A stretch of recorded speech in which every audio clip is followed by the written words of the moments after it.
What sort of advice do you have to students who are, thinking about or having to start their own personal interest project? Well, get a start very, very early. Think about your topic, very, very early on. When you I think personally choosing the topic is probably one of the hardest things to do in the subject because, the world is your oyster. You can pick absolutely anything to do. So always keep it like your ears out and your eyes out for anything that could become a potential topic. Because I think what you'll find most of the time is that the topic, you won't sort of sit down and think, okay, now I'm going to come up with an idea. What'll happen is that it'll come to you completely randomly, like you'll be watching TV or someone will say something and you'll be like, oh my god, that's such a good topic. So yeah, definitely preparing very early and figuring out sort of what methodologies you're going to do, like are you going to do a questionnaire, are you going to do an interview? And because then that will also sort of minimise your stress later on when you've got draft deadlines and things like that. If you've got sort of interviews prepared or you've distributed some questionnaires, it'll definitely reduce your stress. So yeah, definitely coming up with an idea early on, trying to think of something earlier on, so when it comes to handing in your log or intro, you're not stressing out trying to just come up with an idea. What was your idea? Oh, well, I did this idea of heteronormativity in the media. So heteronormativity is sort of like the heterosexual assumption, how we sort of always assume heterosexuality on people. And so I did how that sort of ideology pervades itself in the media through sort of constructions of not only homosexual characters in television shows or film, but also how gay people are often sort of made invisible in the media as well. So it's just basically how the media sort of assumes sort of a heterosexual identity, and they construct gay characters to sort of suit the heterosexual norm. And so when gay characters do appear, it's often in a way that can be quite stereotypical and demeaning. So often, visibility in itself isn't really a good thing. I mean, of course, we want gay people to be visible in the media, but when it's done in a way that demeans that subgroup, it's often has very negative implications for it. All right, and how did you come up with that idea? Oh gosh, I think, of course, obviously, I didn't, start thinking, I'm going to do heteronormativity in the media. That was after. Pretty impressive if you did. I mean, I hadn't even heard of heteronormativity until I have to be honest, I haven't heard of it until now. I hadn't even heard of it until sort of, like this time last year. So basically, it started with sort of a passion for gay rights and human rights and things like that, and also a very avid interest in the media. So what I did, I pretty much researched those two kind of ideas and kind of melded them together. So I did more research into like the sociological theory and all that kind of stuff behind gay people in the media, and I found this idea of heteronormativity, and I was like, wow, that sounds really smart and really interesting. So I think I'll research that further. So I looked that up, and yeah, it was pretty much from there I came up with it. So I think when you're choosing a topic, not only can it just come to you like at random, another good thing to do is think about what you're passionate about, because one of the most important things when you're doing the PIP is making sure you have something that you are completely interested in, something that you can invest yourself in for a good sort of 10 months or so, because pretty much you're doing it, you started in term 4 of year 11, which is term 1 of year 12, and then you're doing it pretty much right up until your trials, which is when it's finally, I think, submitted to the Board of Studies. So yeah, it's you need to choose something you're passionate about, something that's going to sustain your interest across the entire year. Otherwise, if you lose interest halfway through, then probably not going to work out. Yeah, it's a pretty bad if you lose interest halfway through. So it can come to you at random, but also choosing something you're just interested in and passionate about, it really makes a world of difference. All right. Yeah. And any other sort of advice you give to students who are working on their personal interest projects? Just got to think back. Tough question. It was like so long ago. Yeah. Well, what I did, I put a very we had such a fabulous teacher who gave us very sort of, she'd be lenient, but gave us deadlines that we should meet to make sure we don't completely fall behind. So having that definitely helps. So if your teacher's putting deadlines on you and things like that, it definitely helps. If you have no motivation, it gives you some, because I've got to finish this right now.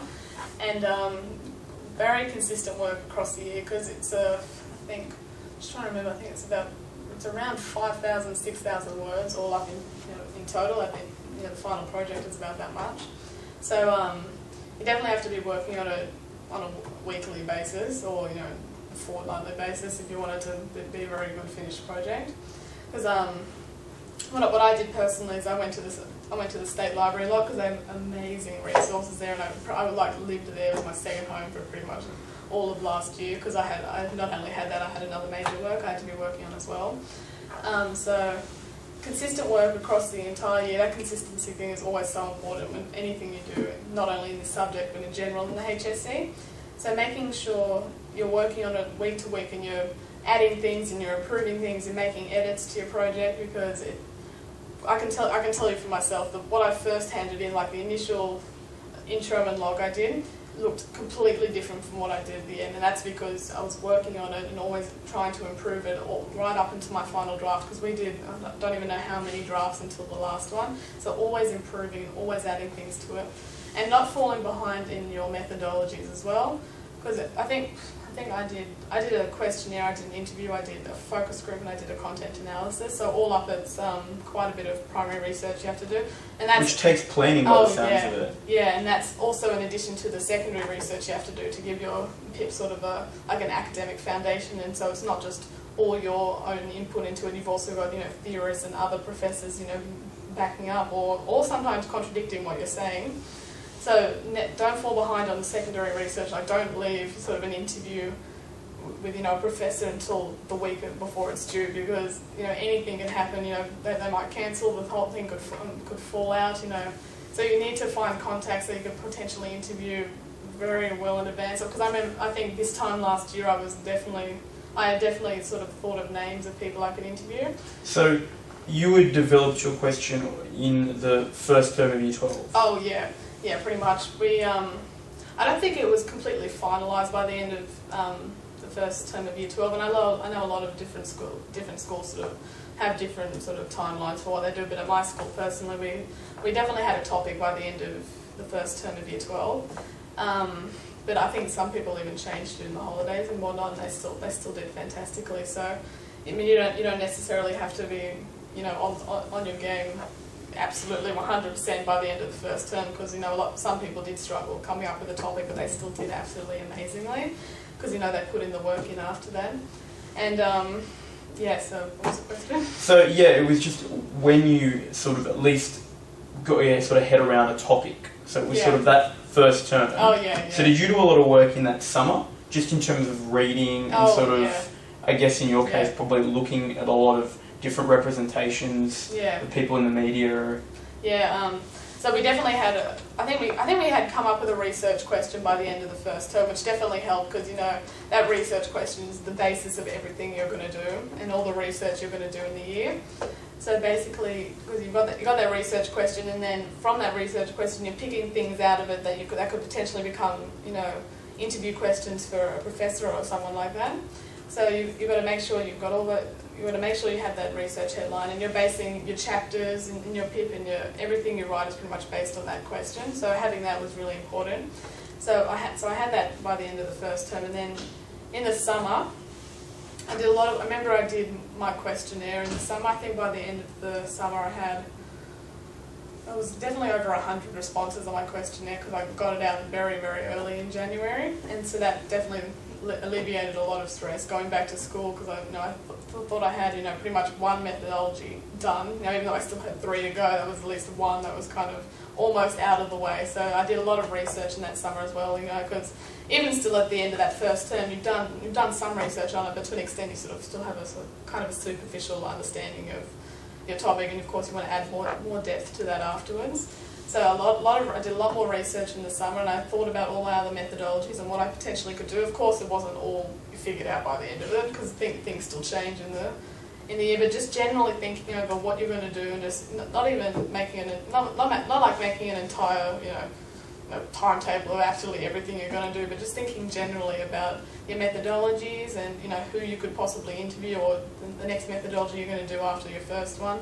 Because it really helps, because I'm personally someone that needs to plan ahead, so I found that definitely reduced my stress in upcoming months. Alright, great. So yeah, it does sound like it was quite well planned, and really that consistency again. It was consistent work across that fairly long period. Yeah.